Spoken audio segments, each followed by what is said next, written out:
All right, everyone. Welcome back to the RotoGrinders Sorare podcast. I am your host, as always, Sean PSU Fans 2 Newsham. I have a special guest today. We've talked about big galleries, small galleries, medium galleries, utility, collectability. So we've talked a lot about the cards and everything to do with Sorare. So today I wanted to bring on someone that actually is part of the Sorare team to give a little bit more insight on discussions that are all over the place generally within the industry. So joining me today is Dan O'Kelly, better known to most of you as Dan Sorare Dan or Dan Sorare, whatever you want to call him. Dan, how are you doing today? Great. Thanks for having me, Sean. How are you? Not too bad, not too bad. I'm looking to get into it. So as you guys know, Dan is one of the main members of the Sorare team, and probably I would say the most visible member, especially in the Discord. He is the person that gets berated frequently for anything going wrong with Sorare, which I'm sure you have a lot of joy with overall every day, waking up to just probably seeing loads of Discord messages with people complaining. Well, it's usually always my fault, so it's okay. Oh, yeah, I thought you blamed Carl. I feel like that should just be on Carl. I blame Carl too when I'm having an off day. There you go. There you go. So we're just gonna jump right into it. So Dan, why don't you tell everyone a little bit about yourself and sort of like how you ended up at Sorare and where you were at before this that sort of led you to this path. So I joined Sorare about the Sorare team last November. But the interview process actually started around August, and it was a recruiter got in touch with me because the recruiter had previously worked with for Nordeus, who are the creators of Top 11, which is where I worked kind of the majority of my career. I was there with them for about 5 years, working beginning as a social media specialist, kind of as an entry-level job, and then working my way up to kind of community manager and then content and brand manager. And then after that, I took a small little hiatus to travel the world, find myself. And then I worked with a creative agency for a short while. And then, I was kind of getting itchy feet. I wanted to get back into football games and kind of working with clubs and communications and community management, that kind of side of things. And within a day of me deciding that's what I'd start looking for, I saw that message in my inbox on LinkedIn where the recruiter was like, hey, I think you might be interested in this role. And then I got really lucky, and now I'm here. There you go. So why don't you tell everybody, everyone sees you and your presence in the Sorare Discord frequently and on Twitter, and in regards to a lot of announcements that come out. So why don't you tell everyone sort of like what your role is and what you do on a day-to-day basis within the team? Well, I have, like, similar to a lot of my very nice colleagues, I have a lot of roles that kind of comes with, we're joining a startup, in a company in its early stages. But that, scope will slowly narrow, or will quickly narrow as we grow. But yeah, so when I first started, my three key roles were to collect and kind of give community feedback to as part of the product team to help us kind of improve in the right way and make sure that we're listening to the community. And then the two other things was support, so to kind of answer people's problems, help with their tickets. And then the third one is kind of just content and social media management. Just those three areas, communications pretty much. And more recently, we've kind of built a new help center. We had a head of operations that joined us, and this week player experience specialist has joined us. So they'll that person will own support a lot more, and I think eventually I'll be focusing a little more on the kind of more traditional community management and actually building a nice place for our community, and growing our social media channels and things like that. Because for the moment, it's very much just Discord and Twitter, but there's a lot of things I like to do with our Discord, our Twitter, but also kind of launch our YouTube channel, Instagram, finally get that verified. You know, a lot of low hanging fruit to get cracking on. Definitely. You'll have to let me know when you need a host for your new Twitch show or your new YouTube channel. You can contact Yeah, me. You know how to I, reach out. yeah. We'll start with YouTube, but I think we'll do Twitch soon enough as well, and we'll have, you know, yeah, I don't want to. Well, there's already enough podcasts going around True. with interviews between managers. You know, I'll leave that to the guys, to the pros. But I think there's other things we can do. You know, like bringing, you know, depending on the special weekly or the community member, bring them along to games and like filming that kind of interaction. And I'd very happily be host if it means I get to see a match. You know. Yeah, no, that's always the perks. I know for daily fantasy with DraftKings and FanDuel, Yeah. the player reps, they go to all the events.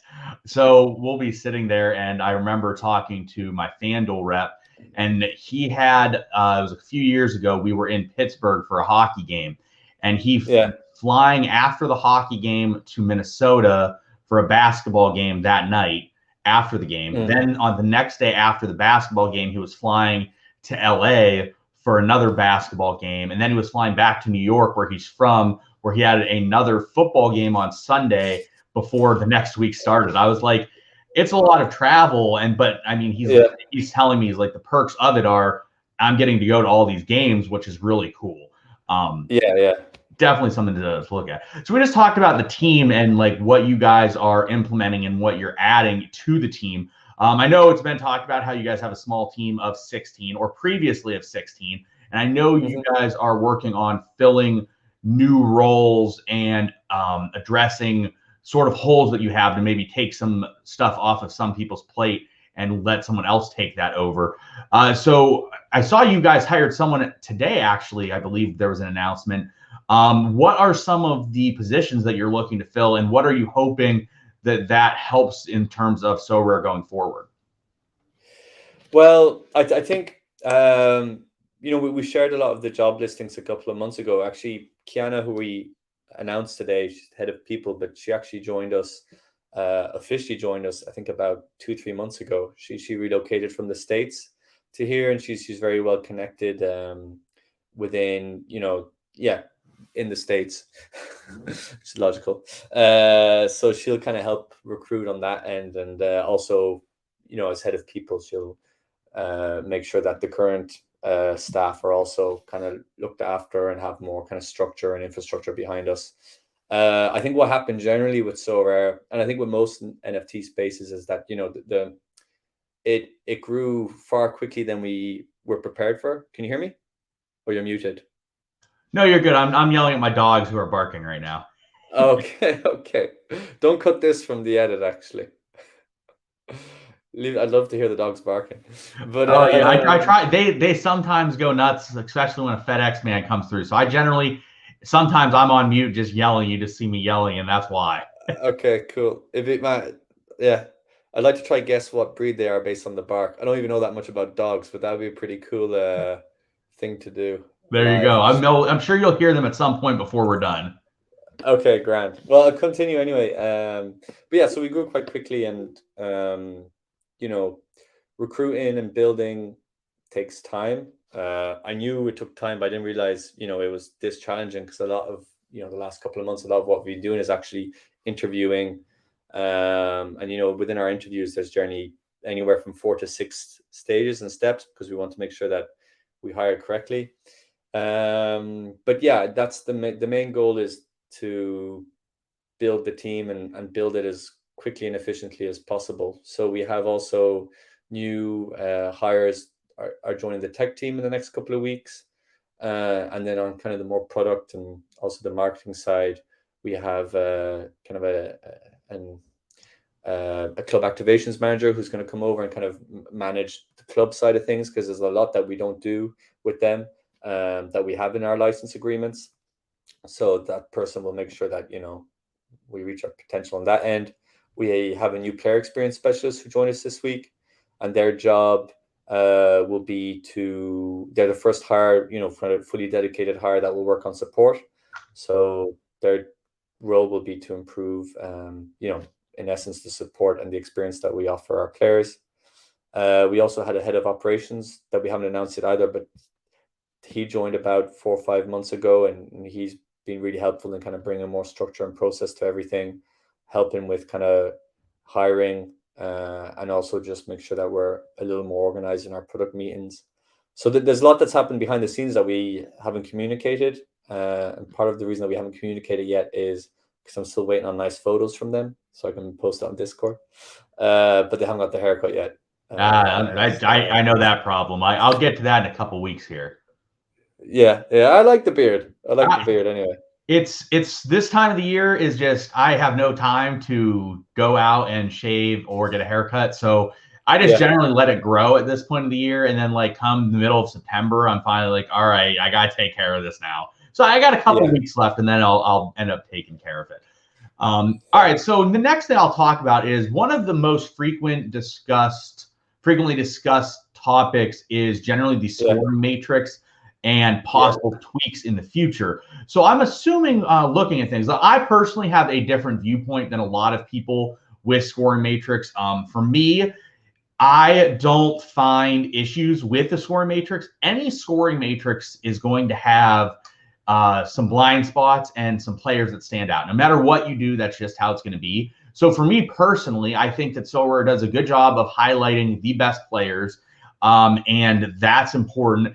Yes, I think that maybe certain positions, which I'm sure you're aware of, fullback is penalized a bit much.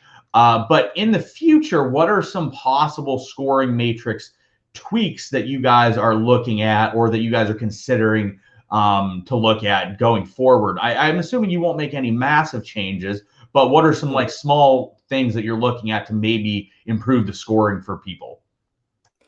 Yeah. So yeah, you like we won't make any substantial changes, but with the nature of score matrices, even the slightest change could have a really large ripple effect, across the board. So anything we do will be, we'll communicate it in advance. So at that window frame, like time frame, we're hoping to be able to.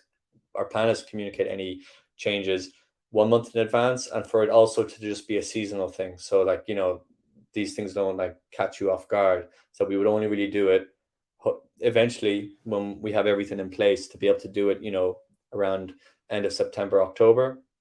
For this season, it's not possible. But yeah, so any changes we do made, there'll be a lot of notice. And also, as you touched on it, like we're very aware. I think already the score matrix is pretty good as far as fantasy sports go. But yeah, there's these. We're very aware of a lot of the issues and the recurrent feedback that comes from the community. So one of it is fullbacks, who are penalized for losing possession, similar with goalkeepers, and then there's also a certain number of cheat cards, the ones that regularly hit those 100s. And that's also because of other little things within the score matrix. So we've been discussing it recently. For the moment, we have there's more important things to fix and improve, like prize pools, the dynamic rewards and those things, and also the new game design we're working on. But once all those things are kind of in order, that will be the next big project in terms of game design, between Carl and also Guy, who kind of manages the game design data side of things. Yeah. No, that makes a lot of sense. I think I answered your question without actually giving you anything concrete to hold on to. That's all we're asking. Like people in general in the Discord, I guess I'll lead into my next topic is there are lots of frustrations, and don't get me wrong, I've been frustrated as well. I know I talked to Carl yesterday. I've talked to you about some stuff in the past, but I generally do it to you guys in this general Discord, but I do it a lot more calmly than some do. And so what are some general frustrations that you guys have to deal with in terms of, I think what people struggle to identify is that you guys will obviously keep a vague timeline on things, which you have to do because you have to test everything out. And then you also have to make sure, technically speaking, that everything works from a technology standpoint and can be functional within platforms. Because if things don't work, then it becomes a bit of an issue. So is that something that you find the most frustrating thing, as in like you guys are working on a change, it just may take 2 or 3 months, yet you hear from people 2 or 3 seconds a day about that? Is that probably one of the most frustrating things for you as someone that has to handle those discussions frequently? No, for me, the most frustrating thing that we get is when, people maybe question our intentions, or, the reasons that certain things haven't worked out, That's what frustrates me the most, is when, we, and me personally, there's a lot of other things I could do that would maybe benefit Sorare much better than spending, as much time as I do trying to answer people's questions in Discord. But when we get accused of, being deliberately opaque, and trying to hide certain things, that's just not true. That's the thing that frustrates me the most, when people kind of question our integrity. I said that, I think, yesterday, but there's a lot of things that a lot of product decisions we could have made, or even ways in which we could have communicated about Sorare in the last 3-4 months, that would have, ensured that we were part of this, the NFT boom, and lined everyone's pockets really, really nicely. But there's, we're constantly trying to think of the bigger picture, and we want to build a platform that's not only going to, revolutionize the way we play football, but, entertain football fans for years and years to come. And everything that we're doing is kind of leading towards that, like the layer 2, this new limited scarcity, and launching it without really pushing it, everywhere, because there's also issues with our onboarding. There's issues with our reward pools for the moment. There's issues with the dynamic reward system. There's still kind of, quite a long list of bugs that we need to address and fix that get flagged to me regularly. So when the feedback is about those issues, and it is, just genuine frustration, I totally get it. And, the thing is, we might see it every week, but it's not always the same people saying it. So I totally get that. And, on our end as a team as well, we're frustrated, and maybe the word is a little disappointed that we didn't get a lot of those fixes right the first time. We're kind of growing the side of the team where we're trying to improve how we test things before releasing them, because that's, another thing that we need to work on. But it's also quite hard to test a lot of the things that we're rolling out. So, for example, with the thing that we rolled out today or yesterday afternoon, where, now if you select a player that has a club fixture and a national fixture in the same game week, we want it so that that player is only scored for, that they're scored for the national game, and that you can't select them for the regional, that you can only select them in the global leagues. And, there's no way of testing that, really. We don't have a system in which we can, generate an environment of this weekend's game week and then see if everything worked. So that's tough too. That's a challenge as well. But definitely. And I mean, from a personal standpoint on myself, I'll touch on a couple of these things, and I know on one of them my take will be hot. But on the other thing, like when I came onto the platform, and I talked about this in one of my earlier episodes, either with HG or with Andy Black, I really like what the team does.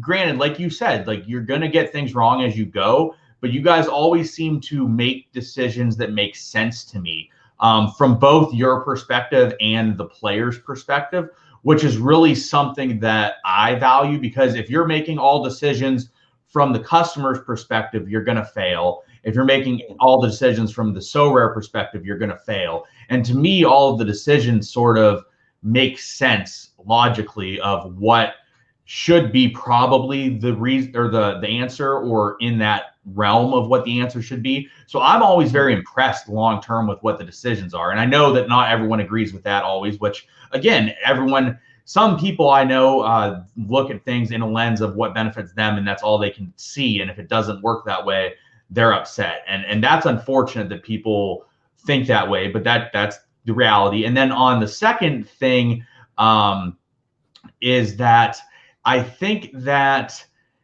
people are a little impatient, and I get impatient too. I'm not saying I don't get impatient, but some of the things take a while to transition and to help. And what you just talked about is, has Sorare 10x during this current NFT boom? No. That I think is evident, and I personally think that that is something that is okay. In all industries, we see things that just take off, and what happens is they take off from a perspective that the platform, whatever it may be in this industry, another industry, can't sustain because they're not prepared for that level of growth. And I think you talked about it, like you guys might have an onboarding issue, you might have an issue with scoring tiers. These are all issues you'd rather iron out when you have a user base of, let's say, 20, 25,000. I have no idea what the current user base is. It's probably way more than that. I know I generally check like how many people have X amount of cards, and I think I checked that recently. It was like 30 or 40,000 maybe. But you would rather iron those things out now than, hey, you hit the boom and then there's 5 million people on the platform and then some of them leave because that's what they're going to do to go to the next fad and you're not ready to sustain. So me personally, I like what you guys are doing, and you're preparing for the longevity of the game and having it be successful for the next 30 to 40 years instead of hitting a massive boom now and then sort of collapsing. And that's sort of what, to me, it seems like you guys are doing. Is that sort of an accurate assessment on how you think things are sort of progressing? Yeah, I think yeah, you're right. Like what we've been trying to do for the last couple of months is just, put all the building blocks in place, because February and March I think caught a lot of people off guard, and in the areas that I work a little more closely to, for example, to give you an idea on support, before February I could just do it by myself, maybe an hour a day, and I'd catch up on tickets. And then by end of March we had a backlog of 3,000 unanswered tickets, and and that just became unmanageable, and it had its own effect on like not being able to retain new players because they had this stumbling block of like not being able to deposit, or not getting a refund after being worried that they weren't going to get a refund after a misbid, all these little things. And now we're down to a stage where if there was another spike to come, we have a much better infrastructure in place in terms of support to be able to cope with that level of traffic. And that's just one area. There's a lot of areas as well, more on a product side, which we're working on improving too. But yeah, I think what you said is right. And also we have kind of big things around the corner, and we feel like those things are coming around the corner would be a better time to go for one larger push. Also, I don't like using the small team excuse, and like Nicola particularly hates it because it's not an excuse, or like we just need to grow. But within the certain capacity of team that we have, like our focus is hiring so that we can take on more at the same time. And while you're in that period of transition, there's not as many things that you can do. So we could sell and push Sorare in certain ways and certain easy ways, but the real benefit and return of investment on those things would be much smaller than if we were to wait maybe a month or 2 months where there was more things in place to really properly leverage those campaigns. Sorry, I hit the table there. Yeah, and I agree. And like, don't get me wrong, like I totally understand the frustration of some people with the fact that it's not booming, because people see things booming and they want to be part of that. And so I totally understand that as well. I just, myself personally, that was something that drew me to Sorare, was that I like what things are doing for the longevity. I see some of these other NFT projects, like a digital rock sold for $3 million. I think that a digital rock's going to sell for $3 million for always? No, I don't think that's something that's going to happen. Do I think that Sorare and you have elite cards could sell for a significant amount of money in the long term that also have the utility that Sorare provides? Yeah, I 100% think that. So I'm okay with the fact that things might take a little bit longer, because I think if they take longer, they will be more stable as they grow, which for me is a valuable thing to do with the amount that I'm investing onto the platform. So I agree with that. All right, next we will talk about everybody's current favorite subject, the dynamic rewards and just rewards in general with the tiers. So I'll start it out with, I think that you guys said, and you guys said straight up, again, it goes back to things earlier, that the dynamic rewards are going to be a work in progress, that you guys are going to adjust things as you go, tweak things as you go. So the question I guess I have is, how are you guys adjusting things as you go, and what are you looking at to adjust things? For example, I know you guys talked about originally it would be focused on how many licensed teams were playing. Have you guys sort of thought about shifting to licensed players playing in a given week? And what other things are going into the thought process on the rewards? Okay, so yeah, you're right. That's been the biggest source of frustration, has been the rollout of dynamic rewards and how it's maybe being very unpredictable, or it's yeah, and also then prize pools. I'll address the rewards side of things first. Um, what we're what makes it hard for the moment when we're tweaking, the algorithm and percentages and how things are located across different divisions, is that we're onboarding so many new clubs, and also transitioning from previous season cards to new season cards in rewards pools. And what that has done is, because the whole dynamic reward system is based on supply that we have and all this code that goes way above my head,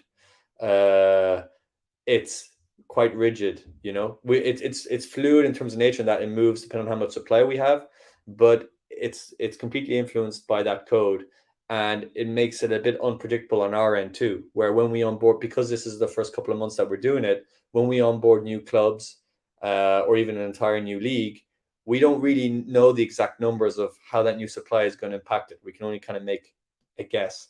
But once we get to understand the code and the system a little bit better, hopefully ourselves and the community will be in a better place to know what's around the corner. Saying that, I think, and nothing's set in stone yet, but we're going to review this system, and to see if we can put a certain amount of control on our end, so that we're less at the behest of the the remaining supply and what happens when you onboard new clubs, so that we can actually maybe manually set things so that the community know what's around the corner, and everything's a little more predictable. Because what's going to happen regardless is that we're still going to be onboarding a lot of new clubs. There's always going to be these transitions from previous season to new season. So I can't really see us having some kind of stability in terms of, this is how much supply we have now. We can't onboard any more clubs for the next few years. That kind of transition of stability won't come. I can't see it happening for another season or two, So that's why we're actually maybe reviewing the principles of the system a little bit. Does that answer your question? You can say if it doesn't. Definitely. And that was what I was going to follow up with too. In regards to just this and even the tiers, I was going to ask, are you guys looking into the ability to manually edit and correct some mistakes that are within the tiers? Like we see week in, week out, the way the tiers work are, and I'm going to speak from what I believe they are. I don't know the details. You don't have to tell me the details. I believe rewards are done via auction pricing on rare cards. So like the super rare rewards that are given are done on rare pricing, which is why we see goalie issues. And it's done on auction pricing, which is why we see players that maybe have an auction in 3 or 4 weeks that have completely tanked and gotten benched. They remain in a tier 1 or a tier 0 that they should have realistically dropped significantly.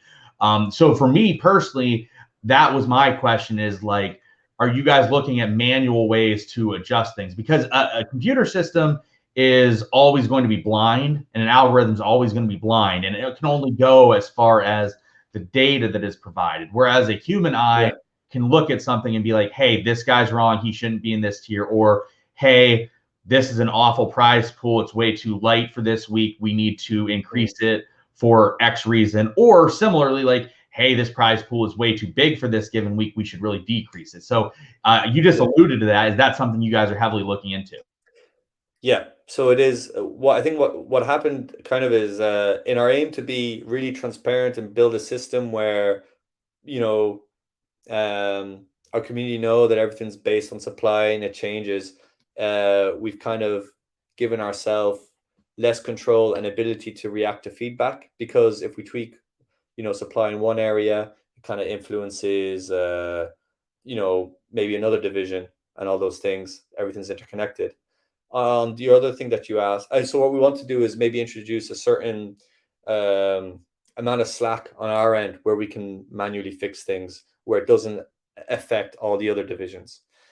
On what you touched on about the tiers, you're right. That's kind of like what our pricing was based on, was rare cards. And that's one, the next, we're actually going to work it into, I think, next sprint, card is specking something out so that issue with super rare goalkeepers no longer happens. So we're going to review the valuation of tiers in general. What also happens is that our prize pool extracts are done in advance, so it's not like we manually do them at the start of a game week. They're done, we're always 2 game weeks ahead. So what happens is that if a player gets injured in the game week after we've done the extract, they'll still be in that tier for the following game week, if that makes sense. So there's like that little small window where if something horrible happens to a player, like an ACL or something like that, that's why those players are still there. And you're right. I think we've been working on a certain way of building a process in which we can manually review the pools. And I think stuff like injuries and stuff, in those cases, I think ideally it'd be good to remove those players. But generally as well, injury news isn't really updated. Sometimes it takes a week for a club to really know the extent of an injury. And also the whole nature of pools and where players should be is also, there's a certain percentage of it that's very subjective. So again, it's just about trying to find that right balance. And I understand the frustration and that we haven't found it yet, but it's very challenging and there's no real blueprint for these things. No, I think that right there, though, was a great insight for me personally. And I think everyone will find this very helpful and answer some of why the frustration is. So like currently, everyone, if you guys listen to what he just said, there's a 2-week lag in sort of what they're doing for now. So if you see a player that gets injured or tears his ACL, he might not have his price be impacted for a couple weeks. And so I think one of the biggest things I noticed, and I'll name the player, was Ao Tanaka. When he transferred from Kawasaki Frontale to Dusseldorf and basically was rendered useless. So like his price absolutely got slaughtered. And the card went from like one of the most valuable cards in Asia to literal total zero. But the reason I'm going to assume now, which I didn't know this, so like now that I know this, it explains this. When he got transferred, it took Opta 3 to 4 weeks to adjust him to being transferred. And then it takes 2 weeks from you guys to sort of impact that. So like it turned his transfer that happened on like, let's say 1 day, it turned that transfer into like a month-long process before it was really reflected in Sorare. So I think that's important for people to sort of understand going forward until that can sort of be ironed out. That's why a player might be in a tier until a certain point.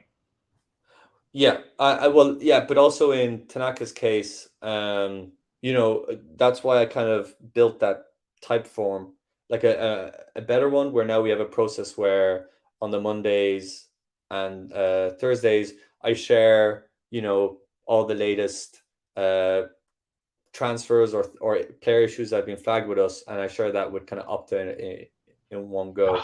And to be fair to Opta, they're really, really good at fixing anything that's just like really well explained to them. If it's anything that's like a slight gray area, it takes a little longer. Or if it's maybe given examples to like a larger overarching issue with the data feed, those things take a little more time. They're really good at fixing the examples I gave, but maybe not addressing the overarching issue on how we get data. But that's totally understandable as well. We're not a big hitter yet, and they have so many other partners, and they're probably fed up of the sight of me. I can imagine that, and I know. So, for example, the people aren't from the DFS industry. DFS industry uses Opta for soccer related things. They used to use stats.com, which is significantly worse than Opta, which now don't get me wrong, I can't stand Opta and I find their scorekeeping maddening. And we always joke that whichever random Opta intern is on the game that day is how you're going to get scored. And that's all that matters. And I know that something that can be frustrating for people is that the late stat corrections are maddening because you lose so many points sometimes. I'll go weeks where I'm like on the podium and then nothing happens and I'm down to like 8th place because I lost 20 points because they took away a tackle here, took away an interception here, took away a shot on goal here, screwed up a last man tackle, things like that. But Opta is better than all the alternatives. I will say that for them. We basically had calls for months to DraftKings and FanDuel basically saying stats.com was inept and they could not use them to run their soccer product. And it actually turned into them changing soccer products to use Opta because Opta was better. And I do agree, like I rant about Opta all the time and joke about Opta. I think they do the best job? No. There are improvements they could make, and it should not be your job to show them that Ao Tanaka got transferred, in my opinion. But that's a whole nother story. I'll limit my ranting on Opta because I could go in on that. But so everybody knows Sorare is using the best option that is out there. It is the best option. They are the best in the industry at what they do. So it's something that definitely makes sense. But yeah, for the rewards pools, that definitely adds up. And I think if you guys get to a point where you can manually do some of those things where you can look and Carl, I'll just use Carl as an example. Like Carl can sit there on a Monday and look at the rewards pool that will be out for the next day. And he can be like, okay, Ao Tanaka just transferred to Dusseldorf. He's not a tier 0 card anymore. I need to just remove him for the week. That will be something that'll be very beneficial going forward. It's also something where, sorry, just to go ahead. I didn't mean to cut across. But also on the Opta thing, that they're the best in the business. Part of it is, my challenge anyway is to improve how we work with them, our relationship, and also how we use the data they feed us. So another part of a lot of the transfer issues, was that we were getting 2 streams of data from them where, they would have transferred to a new club, but, we also had data that they were at another. So if they were on loan, for example, we had data that they were both clubs at the same time, which also meant why there was a lot of issues with players who moved on loan. And we didn't have anything in the system to like split those kind of 2 strands of data. And just by working with someone for, a couple of years, you'll improve and also we'll just learn to use their data better as well. But yeah, it's as you said, they're the best in the game, and can they do better? Yes, but so can we, Definitely. So I think that's very good. And I think as that gets implemented, it will be fixed quite great. And that's something that hopefully we see that soon. I know that I know that for all you guys, you want to see it soon too, because I'm sure Carl can't stand the Tuesday and Fridays. Oh, why did I get this star tier player that hasn't played in a month and stuff like that? So I'm sure you guys want to get it fixed just as much as everyone else does. So yeah. The next thing that sort of came up recently, and this is a question that I've seen people talk about a lot recently in a lot of private Discords I'm in and in the general stuff, is that as everyone will agree that DNPs are terrible and they ruin some of the fun. Now, that said, it is part of the game. That just is what it is right now. I know you've touched on it before about how you guys don't envision using subs in the future, but is the ability to late swap something you guys have looked at in the future? And after you give the answer, I'll give my opinion on it too. But is it something where you've looked at like keeping the basically like when the player's game starts, he cannot be changed, but up until then he can be switched in and out? Is that something you guys have looked into going forward for the SO5 product? Yeah, so yeah, we're familiar with the late swap feature that I think it's used in a lot of DFS. It is, yeah. But the thing, it's more that it's not our immediate priority, so we haven't had a chance to properly look into it. There's other kind of more important things, but I'm sure that it's something that we'll have to seriously address soon. And Carl has, spec'd out a lot of different options. Personally, for me, and also I know Carl and Guy feel the same. Anything that brings more strategy to the game, and also anything that rewards uh, uh, players who are really engaged. Because to do a late swap, you'd have to log in, you have to like really look at the news and see all that. That's great.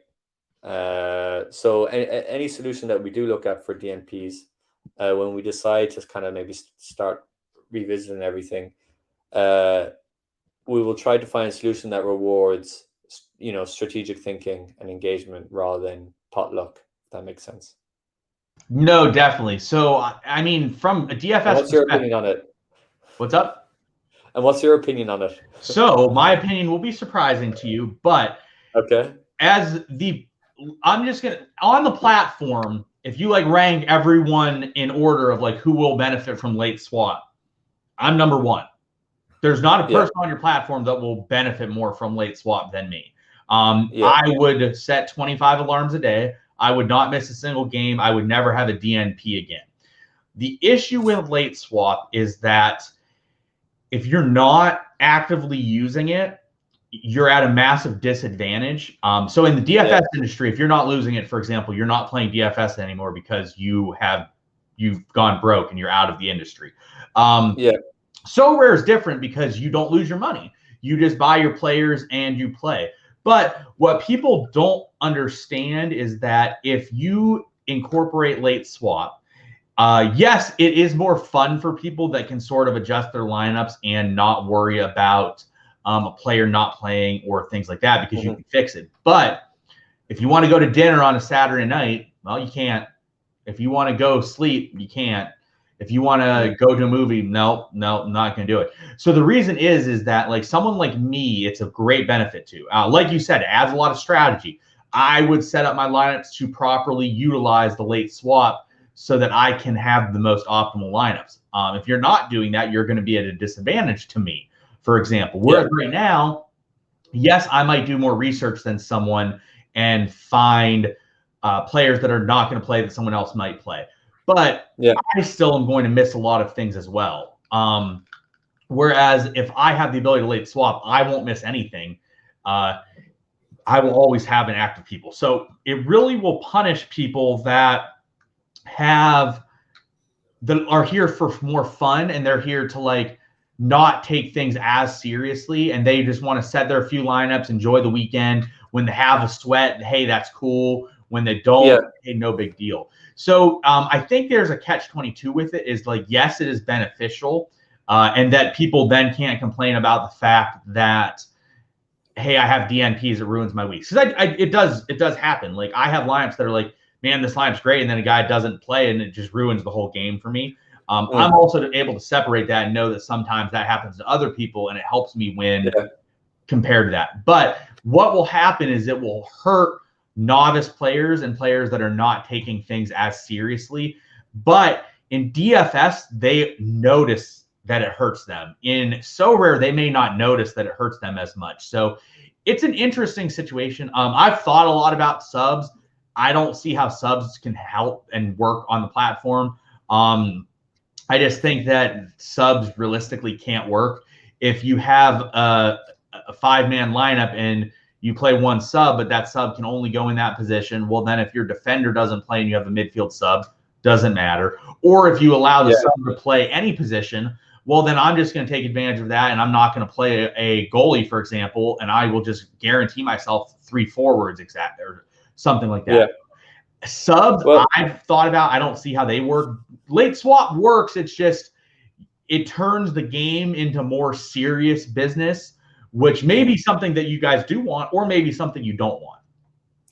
Well, I think already Sorare takes up a lot of time for anyone who wants to play it properly anyway, because the scouting side of it is, there's so much involved, and also it's a growing database of players that if you really want to play the best, you have to get to know each one.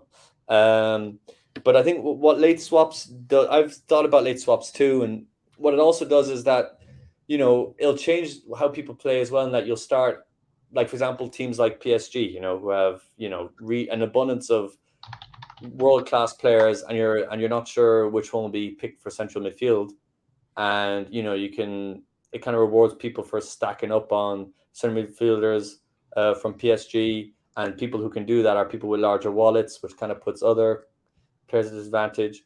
But I was also thinking for late swaps that if it was something we would use, it could maybe be like a one-off or a bonus that you work up, as part of a progression bar. So if you attain a certain amount of points at the end of a month, there's like a certain amount of things that you can choose from, and one of those things could be a late swap, and then you can use it. You pick the game week that you want to use it. You're like, okay, this is one where I'm completely focused on Sorare. I have no dinner dates, not walking the dog, not taking the kids to the park, all that crack. And then you use it for that weekend, and that's kind of a nice compromise. But yeah, Definitely. we're waffling into a brainstorm now. No, yeah, it's very interesting. So we'll touch on this because I know a lot of people are interested in the academy. So my concern with the academy when it was announced is that it would prevent people from progressing. So Yeah. I guess quickly, if you don't mind talking about the academy, I know you can't give a date on when it's going to be implemented, but I know you guys have been spending months looking at that. How will that sort of work to help out people with smaller galleries? And then also, how is it going to make them want to progress instead of just remaining stagnant within their academy? So, the core principles behind the academy were to kind of offer more progression and also a chance for people with smaller budgets to enjoy the game, and also a way to maybe give more value and utility to the lower tier players. So since then, Carl has found what we all think is a better solution that offers a fix for all these kind of goals, which will be communicated in a blog that we're sharing on Friday. So I might wait until that blog article is live. I don't know when this video is going out, Sean. It'll probably go out. I would say we're recording Wednesday morning Eastern time. I would assume it will go out either Wednesday afternoon, nighttime Eastern, or Thursday morning Eastern time. So it will be out before that. Okay. Well, then I think we should just wait until the blog, if that's okay, and then we'll get all the feedback. But yeah, so the purpose of I can talk about the purpose of the blog because this will go out before it. But the purpose of the blog is to kind of explain what's incoming on the game design side of things. Because since our last really detailed announcement, as many have guessed, a few things have changed. But the core values and goals behind all the decisions that have been made are the same. And I'm really excited with sharing it. I think the large majority of our current community will be happy. I hope. Good. I mean, anytime that everyone's happy is generally not always the best. So we'll hopefully some people are like, okay. But yeah, I think that's why I said majority. Yeah, that's good. If a majority is happy, that generally means something was correct instead of incorrect. So that'll be very interesting to see. I think that wraps up like the game related questions. I hope that I touched on stuff that most of you out there would be interested in. So now sort of an outside of the game question. Do you guys have plans in the future to like incorporate more live experiences where like, let's say you have a group of people go to a PSG game or go to a Champions League game, or let's sort of have like Sorare meetups or different experiences across the globe, because at this point you're having teams that are active all over the world. So is that something that you guys are looking at that might be implemented going forward, whether it be games, events in certain regions, or like even jerseys? I know you guys have been giving out jerseys for certain top end finishes. Is that stuff that you guys are going to continue doing as you go forward? Well, actually, I'll use this opportunity quickly first to apologize to anyone that's waiting on merchandise or jerseys. I happen to be both. Yeah, I know, Sean. Sorry. I'm actually wearing one of the t-shirts, so Ah, there there you you go. go. This is actually your t-shirt, Sean. Okay, that, Uh, that works. I'm glad I found a good home. yeah. You can sell it on eBay, Dan Sweat, or make it to an NFT. But so I'd like to apologize for the long wait with that. What happened is that we wanted to actually package everything really nicely. And we ordered something about 6 weeks ago, and that hasn't arrived yet. And now I think we're just going to start posting things in just basic, usual envelope packaging because people have been waiting too long. So I'd like to apologize for that long wait. And then to answer your question, yes, like 100%. Like the loop that we're constantly thinking about when we're trying to think like, outside of the box is, you have Sorare, then because of fantasy, it's connected to real world events. With NFTs, it's we have this opportunity to connect digital and real worlds, and then with those three things, it just makes sense to use those three things to bring some kind of additional real world experience that celebrates part of your football passion. You can tell I write the articles. But so yeah, so like for sure, it's now when we're making agreements with clubs to see what other things we can get beyond merchandise, whether it's tickets to games and so on. And I think in the coming weeks, in the past we've had special weeklies where you can win jerseys or where you can win merchandise, and the next step is actually to give real world football experiences that hopefully money can't buy, which is tickets to fixtures that are usually sold out 2-3 years in advance, the opportunity to meet footballers at these games, things like that. Yeah, no, definitely. I mean, with you guys having players on the platform that are incorporated, we'll use like Gerard Piqué, for example. So like something in the future that you guys think might be a possibility, or something you guys would maybe consider, would be like, hey, have a group of 10 to 20 people go to a Barcelona game and eat lunch with Gerard Piqué afterwards, or something like that. Yeah, 100%. Like that's just one of the many ideas we have written down. We have other ideas where you'll have, a hidden Sorare mural on a way to some kind of stadium, and anyone who walks by who happens to be a Sorare fan has a QR code. They can scan it, and it gives them, a random limited card from the team that's playing, in 1 hour's time that he's going to watch or she's going to watch. So, like, there's a long list of ideas. I guess we just have to get all the fundamentals right before we start doing those more fun things. No, and that makes sense. I mean, that'll be something that'll be really cool in the future. I'm someone who personally really enjoys that stuff. Right Mm. before the pandemic, actually, me and three other buddies were in London. We went over for Spurs Champs League game, Chelsea Champs League game, and we got tickets via DraftKings because we generally spend quite a bit of money on there. So they're willing to give us good customer experience to make us happy, so that we continue putting money on DraftKings and FanDuel. So I personally love those experiences because there's something you really can't buy a lot of the time. Like, for example, if you just did something where it's like, hey, we're going to have 20 people have lunch with Gerard Piqué. You can't just do that. Mm. I can myself pay for tickets to go to a game, or sometimes I can't, like you just talked about. Sometimes you can't just buy tickets to go to a game, or it's something that's just a really high price point that is not realistic. But like, I can't just go to lunch with Gerard Piqué and ask him about life and be like, hey, what's your plans for the next 5 years, stuff like that. So stuff like that is really cool experiences for me personally. So that's something I just figured I would talk about. I think that wraps up all of the questions that I sort of had written down. Is there anything else you sort of want to touch on, Dan, that people ask about a lot that I didn't really think about or write?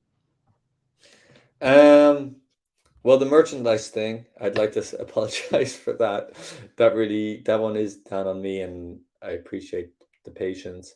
I don't think there's anything else we touched on. I wanted to add as well, because there were discussions about this in the Discord yesterday about, why it seems that Soar hasn't been part of the latest NFT buzz. And I just like to say, like, we do say that we're targeting football fans, but there's it's not like they're mutually exclusive. Like it's not you pick one or the other. We see that it's happened to a lot of people already that were into NFTs and crypto, didn't care about football, are now really into football, and vice versa. So yeah, like we're an NFT game at a core, that is using the power of NFTs to, like you said, unlock football experiences, whether it's through its cards or it's the chance to ask PK what he had for lunch. Paella, I think. He's a big paella man. So yeah, so I just wanted to add that as well, because No, I think that's great. And it's going to be very interesting to see how we progress. Like every 3 months is so different. Like even like I've been on the platform, I think, since February. And like since then, it's been drastically different. And everyone I talked to that were on, let's say, last year in this time are like, you can't believe how much stuff has gone since then. And I know that stuff changes from a scoring perspective. But I know you got like scoring perspective, like that's not something that will drastically change anymore. But just everything in terms of like onboarding process has changed. Rewards have changed. Different auction timers have changed, stuff like that. So I'm very excited to see where we go over the next 6 months, year, 2 years going forward. So thanks for joining me, Dan. Appreciate it. I hope everyone will find this very insightful. So like I said, this will be put up on, I believe, Wednesday night or Thursday. And in that time, we probably will have another team or two, I'm sure. At this time of the year, you guys have to, you pretty much are dropping teams every day because there's so many going on. I'm doing the new season cards for River Plate in 23 minutes. Well, there you go. That's something you guys don't know yet that we just found out here that's going to happen. So yeah, it's a very cool experience in finding all these cards. Oh, is this a live stream? It's not a live stream, Dan. You're okay. But yeah, so people will find out in a day or so that this was happening 23 minutes from the time we recorded. Yeah. And that you got an unfair advantage for research. I'm going to just fire up my Paulo Diaz research right now and see what to do with him. But anyways, thanks for joining me. That's going to wrap it up for us. Good luck to everyone this international game week, and we will see you back out there again soon with more real full game weeks. So thanks, everyone. Thanks, Dan, for joining me. We will see you guys next week.